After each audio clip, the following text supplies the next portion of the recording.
제목은 믿음의 마라톤이라는 제목으로 히브리서 12장 1절에서 13절 말씀을 가지고 함께 나눠보도록 하겠습니다.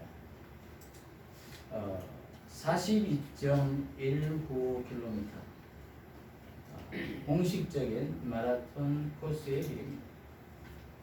많은 선수들이 관중의 환호를 받으며 달립니다. 심장은 터질 것 같고 다리는 후들거리고 몸은 피곤합니다. 그럼에도 영광스러운 멸류관을 바라보며 인내로 경주를 마칩니다. 오늘 본문에서 저자는 믿음의 경주자가 가져야 할 소양을 제시합니다.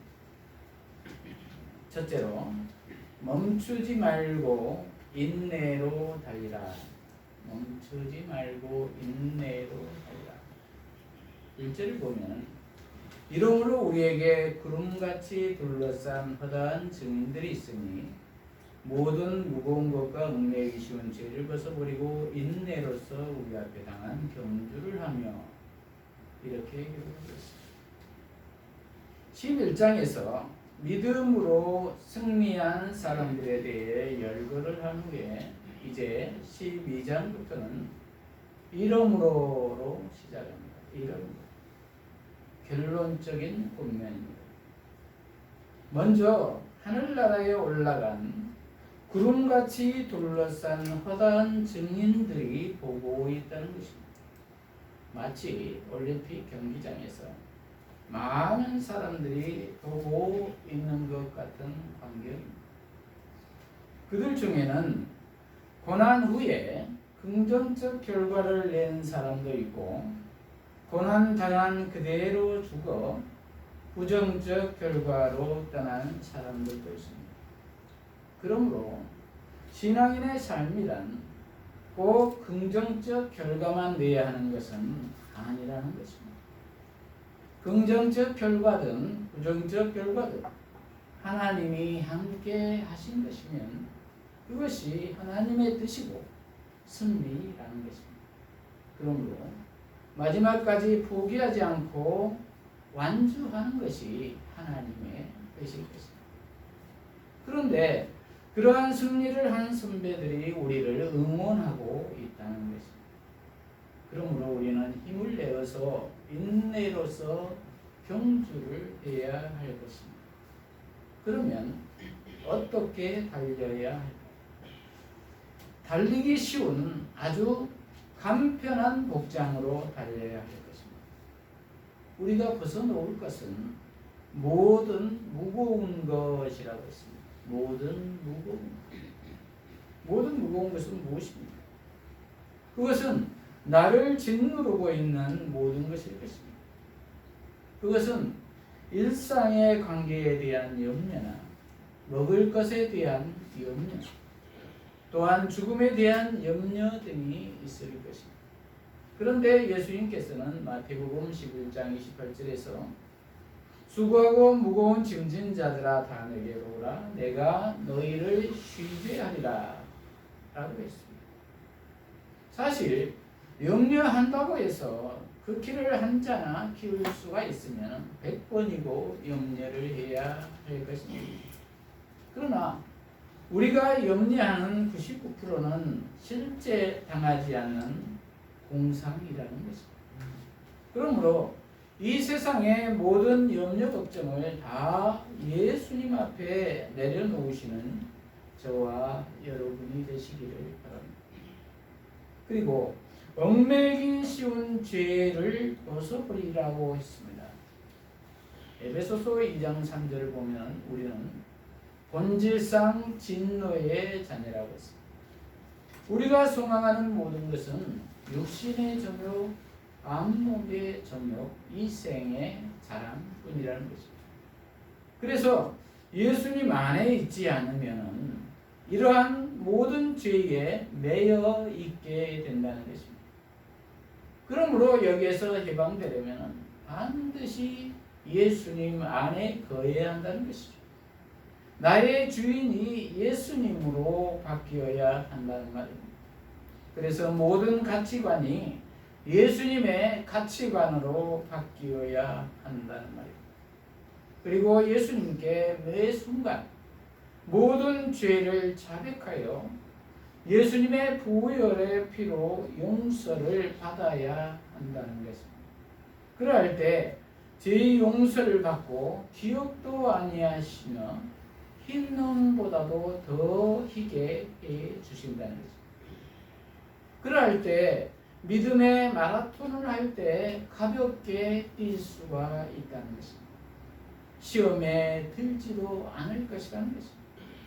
왜냐하면 짐도 없어졌고 죄도 용서받았고 예수님이 친히 달려주시기 때문입니다. 그리고 인내로서 달리라고 했습니다. 힘들더라도 목표를 향해서 참고 달리라는 것입니다. 우리 인생은 조금 달리다 보면은 쉽게 좌절하고 식상해 합니다. 매너리즘에 빠져서 어떤 짜릿한 증거를 갈구하게 됩니다. 그래서 이단에 빠지기도 합니다. 그러나 그것은 화성입니다. 신기루입니다. 거짓 행복입니다. 참 행복은 신구약 성경 모든 것에서 증거된 하나님이신 구원자 예수님 그 자체입니다. 그러므로 우리는 예수님 안에 거하는 것을 자족하며 모든 상황이 힘들지라도 믿음으로 순종해야 할 줄로 믿습니다. 어느 시대나 힘들지 않은 때가 없었습니다. 왜냐하면 이 세상의 공중권세를 한시적으로 사탄 마귀가 쥐고 있기 때문입니다. 그런데 우리는 이 세상을 살고 있습니다. 그러므로 우리는 이 땅에 육신을 가지고 사는 이상 이중 정체성을 가지고 있습니다. 그래서 진실되게 하나님의 백성답게 믿음으로 살려고 하면 이중 정체성 때문에 상황이 늘 어려운 것은 당연합니다. 왜냐하면 우리는 연약한 육신을 가지고 있기 때문입니다. 그리고 사탄이 자신의 나라를 침범하면 가만히 있지 않기 때문입니다. 그러나 우리가 궁극적으로 가야 할 지점은 하늘의 본향입니다. 그러므로 예수 이름을 의지하여 이 세상 권세와 타협하지 않아야 할 것입니다. 많은 믿음의 선배들이 경주를 마치고 응원하며 지켜보고 있습니다. 한번 멈추면 다시 달리기가 어렵고 포기하면 그간의 수고가 헛되게 됩니다. 그러므로 우리는 가장 단촐한 복장으로 달리는 데에만 집중해야 할 것입니다. 방해되는 것은 버리고 멈추지 말고 인내로 달려야 할 것입니다. 둘째로 앞서가신 주님을 바라보라. 앞서가신 주님을 바라보라. 2절에서 3절입니다. 믿음의 주여 또 온전케 하신 이인 예수를 바라보자. 그는 그 앞에 있는 기쁨을 위하여 십자가를 참으사 부끄러움을 게으지 아니하시더니 하나님의 보좌 우편에 앉으셨느니라. 너희가 피곤하여 낙심하지 않기 위하여 죄인들이 이같이 자기에게 거역하신 일을 참으신 일을 생각하라. 이렇게 기록하고 있습니다. 예수님은 믿음의 창시자입니다. 그래서 우리를 온전케 하시려고 오셨습니다. 그러므로 우리는 예수를 바라보아야 할 것입니다. 그리고 예수님은 우리에게 모범을 보여주셨습니다. 예수님은 상 주시는 하나님을 바라보며 십자가를 참으시고 부끄러움을 게으르지 않으셨습니다. 저와 여러분은 우리 앞에 있을 영원한 구원의 기쁨을 위하여 부끄러움을 게으르지 않으십니까? 그리고 십자가의 희생을 감수하고 있으십니까? 그러나 결코 쉽지 않는 일일 것입니다. 왜냐하면 십자가의 삶이란 죽어야 끝이 나기 때문입니다. 죽지 않고는 부활의 영광이 없기 때문입니다. 그런데 우리 스스로는 죽기가 어렵지요. 손가락만 조금 베어도 아파서 감당을 못합니다. 예수님이 함께하여 주시지 않으면 우리는 스스로 죽을 수도 부활할 수도 없는 유한한 인간입니다. 우리가 예수님을 의지해야 할 이유입니다. 그래서 예수님은 인물을 완수하시고 원래 위치인 하나님 보좌 우편에 앉으셨습니다. 그리고 지금도 성령으로 연약한 우리를 도우시고 계십니다. 그러므로 우리가 예수 안에 거하면 이미 승리한 것입니다. 왜냐하면 예수님이 성령으로 친히 함께 하시기 때문입니다. 그러나 아직 완성된 것은 아닙니다. 승리를 시작한 것입니다. 주님이 재림하실 때 승리는 완성될 것입니다.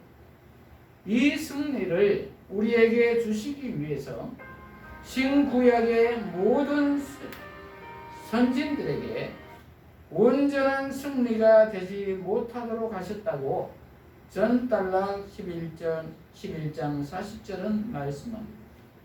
그만큼 예수로 인한 우리의 구원은 값진 것이라는 것입니다. 그러므로 예수를 믿는 믿음에 절대로 흔들리지 말아야 할 것입니다. 그런데 저와 여러분은 잠시 피곤하다고 혹시 낙심해 있지는 않으십니까?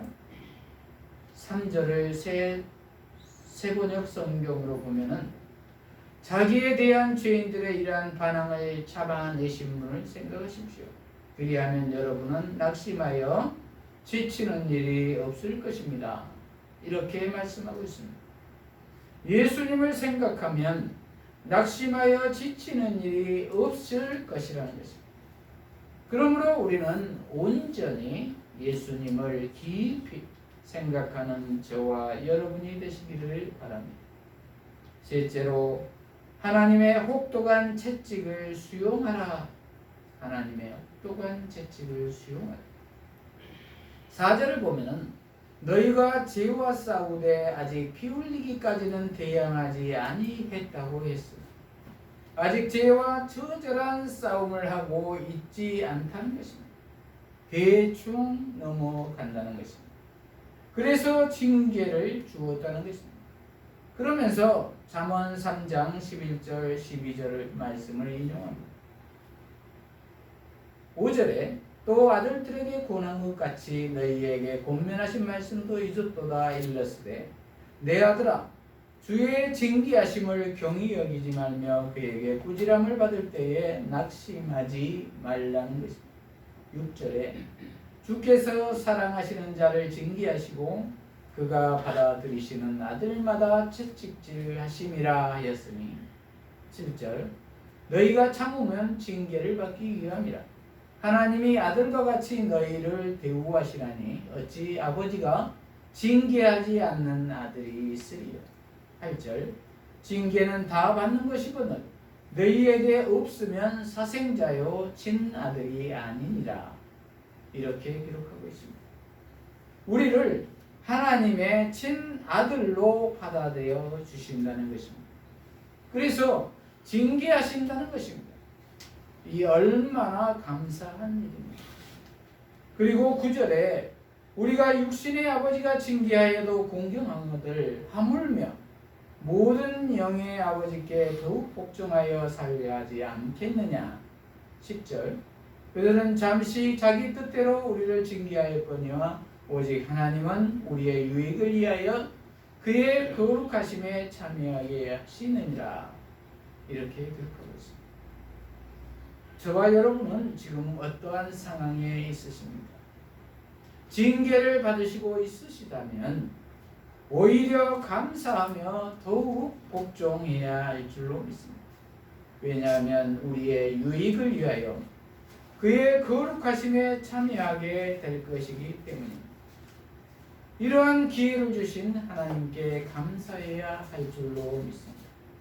이렇듯 선수를 향한 코치의 재촉과 압박은 혹독합니다.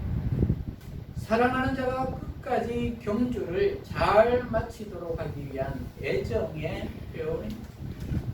하나님은 당신의 자네가 영광의 면류관을 쓰기까지 이렇게 혹독하게 채찍하며 훈련하시고 그 훈육이 거룩함과 의의 열매를 줄 것입니다.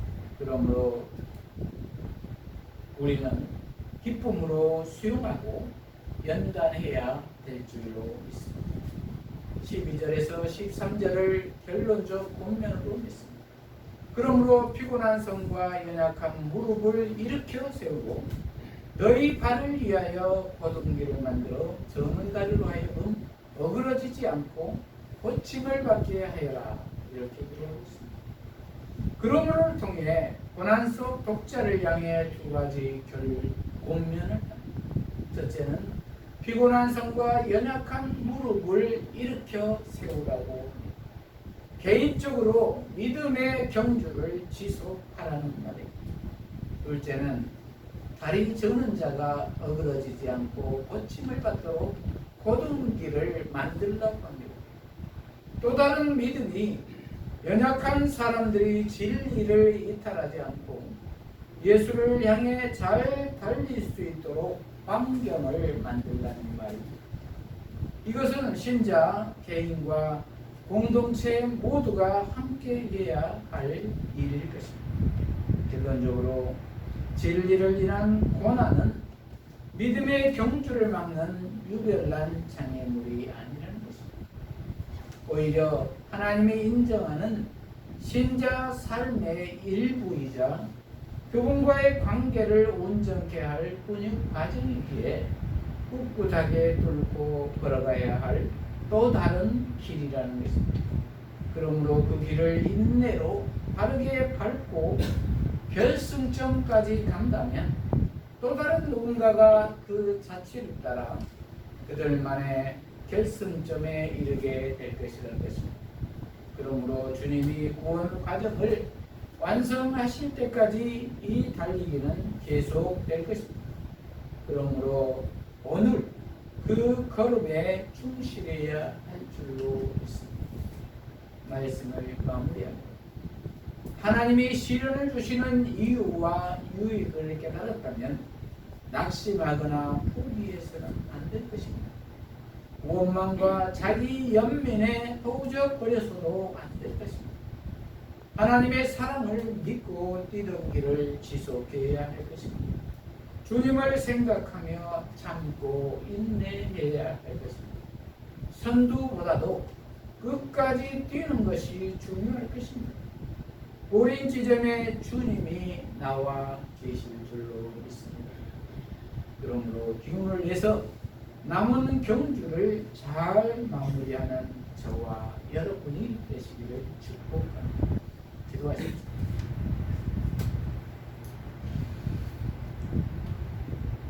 하나님 아버지, 오늘 믿음의 마라톤이라는 제목의 말씀으로 깨닫게 하시니 감사합니다.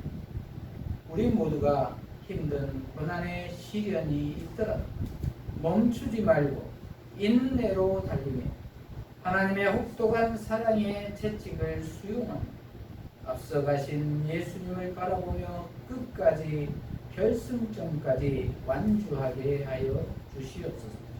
그리하여 예수님 안에서 의와 평강의 열매를 맺어 하나님의 거룩하심에 참여하게 하여 주시옵소서.